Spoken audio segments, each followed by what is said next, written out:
Assalamualaikum teman-teman. Kali ini aku mau sharing tentang cara bisa menabung secara rutin. Pada video sebelumnya, kita sudah mengetahui bahwa cash flow itu bagian yang perlu dikuatkan sebelum kita menabung untuk mencapai tujuan keuangan. Cash flow itu apa sih? Cash flow itu arus kas keuangan atau uang yang masuk dan uang yang keluar. Aku berikan contohnya ya. Misalnya ada income atau ada pemasukan sebesar 4 juta di setiap bulannya. Nah, uang 4 juta itu dipakai apa saja? Misalnya dipakai makan sebesar 900.000, digunakan untuk air, listrik sebesar 400.000. Uang transport sebesar 350.000, lalu digunakan jajan anak, dan seterusnya. Nah, itu gambarannya ya. Pemasukannya itu berapa, dari apa saja, kemudian digunakan untuk apa saja. Itu semua disebut dengan cash flow ya teman-teman. Cash flow dapat dibedakan menjadi dua bagian, yaitu cash flow baik dan cash flow tidak baik. Untuk bisa mempunyai fondasi keuangan yang kuat, teman-teman perlu memastikan cash flow-nya dalam kondisi baik. Karena kalau dalam kondisi baik, teman-teman akan mudah untuk menaikkan ke tahap berikutnya, sehingga keinginan teman-teman lebih mudah mencapai keinginan kita. Kalau kondisi cash flow tidak baik, pasti teman-teman kesulitan untuk menabung. Karena bisa jadi pemasukan yang ada, income-nya tadi masih belum mampu menutupi semua kebutuhan satu bulan tersebut. Jadi tidak ada uang untuk dialokasikan untuk menabung. Cash flow yang tidak baik itu perlu diperbaiki terlebih dahulu biar teman-teman bisa menabung. Secara umum, kondisi cash flow bisa dikatakan baik jika pemasukan lebih besar dibandingkan pengeluaran.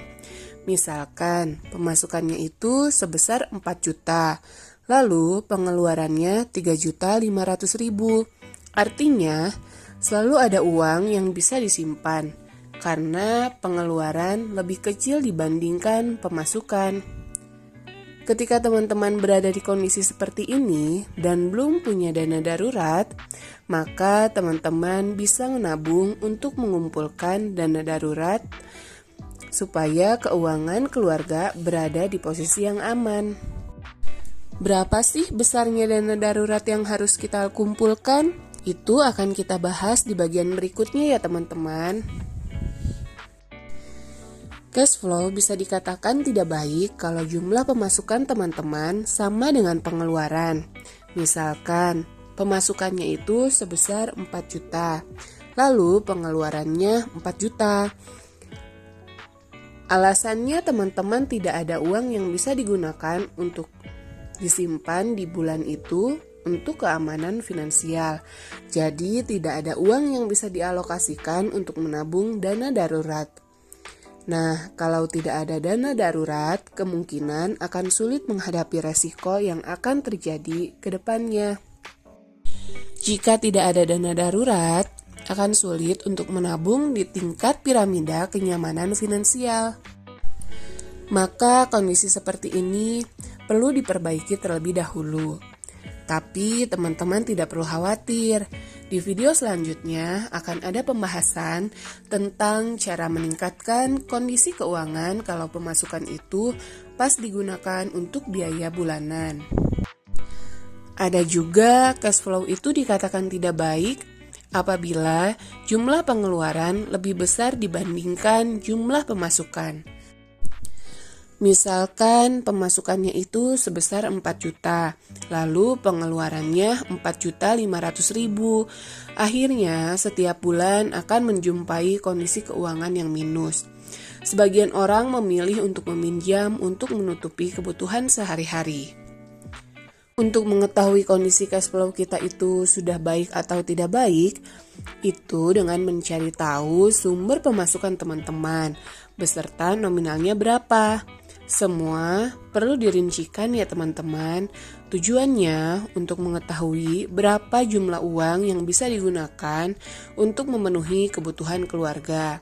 Silahkan dirincikan ya teman-teman dengan cara ditulis di buku, sehingga teman-teman mengetahui hal tersebut. Kalau kita sudah coba cari tahu berapa jumlah pengeluaran keluarga teman-teman selama 1 bulan, kalau bisa ini semua jangan dikira-kira ya. Kita harus tahu jumlah pastinya, supaya teman-teman tahu kondisi keuangan teman-teman itu berapa dan bagaimana kondisi keuangannya. Pengeluaran itu meliputi semua hal yang teman-teman beli atau teman-teman bayar menggunakan pemasukan selama ini. Bisa untuk membayar listrik, dana pendidikan anak, untuk makan sehari-hari, dan lain sebagainya. Kalau teman-teman belum mempunyai catatan pengeluaran, teman-teman bisa mencatat pengeluaran teman-teman sampai hal-hal terkecil sekalipun. Biaya parkir pun tidak apa-apa dicatat, supaya mengetahui realnya berapa sih pengeluaran teman-teman itu dalam 1 bulan. Nanti kalau teman-teman masih belum tahu cara mencatat keuangan dalam 1 bulan, kita akan bahas di video berikutnya ya teman-teman. Gimana? Teman-teman semakin semangat kan belajarnya untuk mendapatkan semua manfaat tersebut? Mari kita belajar bersama-sama dengan cara rutin menonton channel kita ya secara berurutan, agar teman-teman bisa memahami cara mengatur keuangan dengan baik dan benar, sehingga bisa menabung untuk apapun kebutuhan dan keinginan teman-teman. Untuk video kali ini sampai di sini dulu ya. Jangan lupa dukung channel kita dengan cara like, komen, dan share. Tunggu dan simak video selanjutnya. Semoga bermanfaat.